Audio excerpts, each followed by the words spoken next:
আসসালামু আলাইকুম, শুভ সকাল সবাইকে। কি অবস্থা, সবাই কেমন আছেন? আই হোপ ইনশাল্লাহ সবাই ভালো আছেন। আল্লাহ সবাইকে ভালো রাখুক, সেই কামনাই সবসময়। সে আমার শত্রু হোক আর বন্ধু হোক, আপনজন হোক আর প্রিয়জন হোক।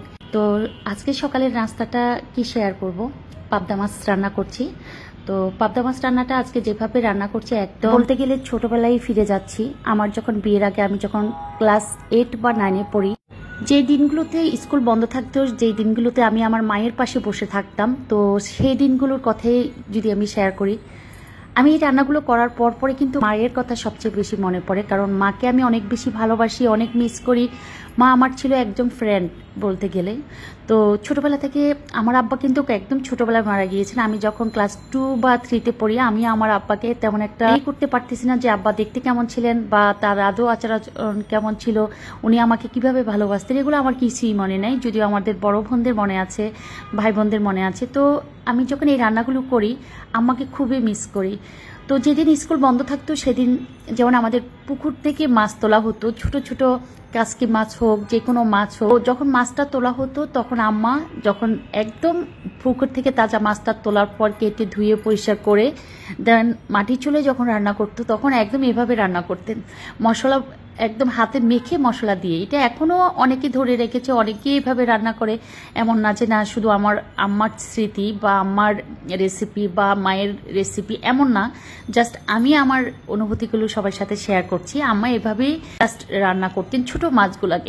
এখন তো আমরা প্রায় অন্য রান্নাকে প্রাধান্য দিই বা অন্যকে অনুসরণ করি, বা শ্বশুরবাড়িতে সবাই কিভাবে খেতে চাচ্ছেন তাদের রান্নাগুলোকে ফলো করি। তো এই রান্নাগুলো যখন আমি শেয়ার করতে যাই আপনাদের সাথে বা ব্লগে, বা আমি নিজে যখন রান্না করি, তখন মাকে অনেকভাবে মিস করি। তো আম্মা হচ্ছে একদম এভাবে হাতে মেখে যে তরকারিগুলো রান্না করতো। জাস্ট আমিও আজকে পাবদা মাছটাকে প্রথমে সরিষার তেল, পেঁয়াজ কুচি, পেঁয়াজ বাটা, রসুন বাটা, তারপরে হচ্ছে হলুদের গুঁড়ি, মরিচের গুঁড়ি, বোম্বাই মরিচ, তারপরে হচ্ছে কাঁচা মরিচ। বোম্বাই মরিচটা আমি অপশনাল, একটু ভালো লাগা থেকে দেওয়া। তারপরে হচ্ছে এগুলোকে হাত দিয়ে কষলে, তারপরে একটু পরিমাণ মতো পানি দিয়ে পাবদা মাছটাকে আমি পরিমাণ মতো একটু পানি দিয়েছি। দেন হচ্ছে টমেটো দিয়ে, তারপরে হচ্ছে ধনিয়া পাতা দিয়ে নামিয়ে ফেলবো। ওইদিকে হচ্ছে ডালের চচ্চড়িটা করছি। আর ডালের চচ্চড়ি তো নর্মাল সবাই যেভাবে করে সেভাবে বসিয়ে দিলাম। আজকে এক হাতে ভিডিও করছি, এক হাতেও কিন্তু আমি রান্না করছি। যে অন্য কারো সাহায্য বা সহযোগিতা নেওয়া, যেমন প্রতিদিন কেউ একটু ভিডিও করে আমি রান্না করি, বা আমি কোনো স্ট্যান্ডে হচ্ছে মোবাইলটা রেখে তারপরে হচ্ছে ভিডিও করা। আজকে বাম হাতটাকে কাজে লাগিয়েছি ভিডিওর জন্য, ডান হাতটা কাজে লাগাচ্ছি আমি বিভিন্ন যে রান্নাগুলো করছি। আদৌ একটা সংসারের অল্প কিছু রান্না করতে গেলেও একটা গৃহিণীর যে কতটুকু শ্রম দেওয়ার পর রান্নাঘরের কাজগুলো কমপ্লিট হয়। যেমন যৌথ পরিবার হলে যৌথ পরিবারের মতো যে অনেক বেশি রান্নাবান্না, সেই কাজটা যদি কোনো হেল্পিং হ্যান্ড ছাড়া আপনি একা করেন, আপনার জন্য কতটুকু কষ্ট বা শ্রম ত্যাগ করার পরে হচ্ছে সবার সামনে খাবার দাবারগুলো আপনি দিচ্ছেন। আবার 10 জনের জন্য না, একজনের জন্য বা 2 জন বা 3 জনের জন্য রান্না করলেও যে আপনি কতটুকু কষ্ট করতে হয়। আমরা যেমন বলি যে 10 জনের জন্য রান্না যেরকম, 20 জনের জন্য রান্না সেম। কারণ একটা কাজ করতে গেলে কিন্তু অনেকগুলো কাজ কমপ্লিট করতে হয়। 10 জনের জন্য রান্না করতে যে শ্রম, একজনের জন্য ততটুকু শ্রম। তো সবকিছু মিলিয়ে এদিকে হচ্ছে আবার ওই যে পাবদা মাছটা তো বসিয়ে দিলাম, এদিকে হচ্ছে ডালের চচ্চড়ি, ওদিকে হচ্ছে আমি মাংস বসিয়ে দিচ্ছি। মাংসটাকেও মশলাগুলোকে হাতে একদম মেখে তারপর হচ্ছে মাংসটাকে বসিয়ে দিচ্ছি। আজকে পাবদা মাছ, তারপর হচ্ছে মাংস, সবকিছু কিন্তু হাতে বসিয়ে করছি। যেমন ডালটাকেও আমি একদম হাত দিয়ে হচ্ছে যে মশলাগুলো ইউজ করেছি, রসুন বাটা, পেঁয়াজ বাটা, তেজপাতা, এলাচি, দারচিনি, তারপরে হচ্ছে লবণ, হলুদের গুঁড়ি, জাস্ট হচ্ছে একটা উপকরণ দিয়ে, সেটা ছিল মরিচ। মরিচটা হচ্ছে কষানোর পর পানি বের হয়ে যে পানিটা শুকিয়ে যাবে মাংসের, তারপরে হচ্ছে আমি মরিচের গুঁড়িটা ইউজ করবো, এতে করে মাংসের কালারটা সুন্দর হয়। তারপরে পানি দিয়ে আবার হচ্ছে দমে বসিয়ে রাখবো। এদিকে ডালের চচ্চড়িটা কমপ্লিট হয়ে গেছে। ডালের চচ্চড়ির জন্য বেরেস্তাটা ইউজ করছি। ডালের চচ্চড়ি তো প্রথমে ওই যে তাও হাতে মেখে তারপরে হচ্ছে সকল কিছু দিয়ে আমি বললাম যে বসিয়েছি। ডালটা সিদ্ধ হয়ে যাওয়ার পর এখন হচ্ছে বেরেস্তাটা আমি ডালে দিয়ে দিচ্ছি।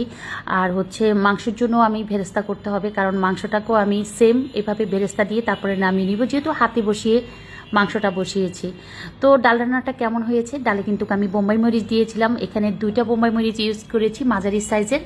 আর মসুর ডালের রান্না করার সময় যদি আপনি বোম্বাই মরিচটা দিতে পারেন, আপনার মসুর ডালের রান্নাটা যে কতটা সুন্দর এবং যে মজাদার হবে একমাত্র আপনিই বুঝবেন।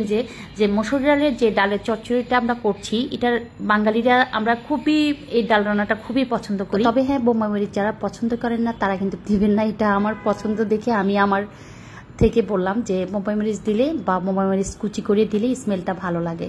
আসলে এটা যার যার একদম পছন্দ অনুযায়ী। আমি যেহেতু ব্লগ করছি বা সবার সাথে রান্নাবান্না শেয়ার করছি, সেই থেকে আমার ভালো লাগাটা আমি শেয়ার করছি, খারাপ লাগাটাও আমি অনেক সময় শেয়ার করি। যেমন বোম্বাই মরিচ ছাড়া কিন্তু ডালের চচ্চড়ি রান্নাটা একদম অসম্পূর্ণ। যারা বোম্বাই মরিচ প্রিয় বা ঝাল খেতে পছন্দ করেন তারা কিন্তু আমার কথায় খুশি হয়ে যাবেন যে আপনার কথাই রাইট। আর যারা ঝাল একদম নর্মালভাবে ঝাল পছন্দ করেন, অতিরিক্ত ঝাল পছন্দ করেন না, মিডিয়াম ঝালও পছন্দ করেন না, তারা কিন্তু বোম্বাই মরিচ সাজেস্ট করবেন না।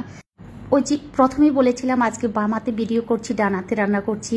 আর বাম হাতে ভিডিও, ডান হাতে রান্না। যদিও আমি ভিডিও না করতাম বা শেয়ার না করতাম ব্লগটা, তো সেক্ষেত্রে হতো কি, একটা রান্নার পিছনে যে কতটা শ্রম দেওয়া লাগে একজন নারী, একজন গৃহিণী, একজন হাউস ওয়াইফের, জাস্ট এই কথাটাই আমি বলার জন্য আজকে প্রথম ভেবেছিলাম যে এই কথাটাই বলবো, কিন্তু রান্নার কথা শেয়ার করতে গিয়ে অনেক কথাই বলে ফেলেছি সবার সাথে। অনেকে যারা রান্না করে যান না, রান্না করতে অভ্যস্ত না, রান্না করেন না বা শুধু খাবার টেবিলে এসে বসে খাবারটা খান, তারা হয়তো বলবেন যে এ কি আর রান্না করেছে, অল্প কিছু রান্না বা এতটুকু রান্না তো এমনি এমনি হয়ে যায়। আসলে না, আমরা নারীরা যদি নারীদেরকে না বুঝি, একজন পুরুষ আমাদেরকে বুঝবে না।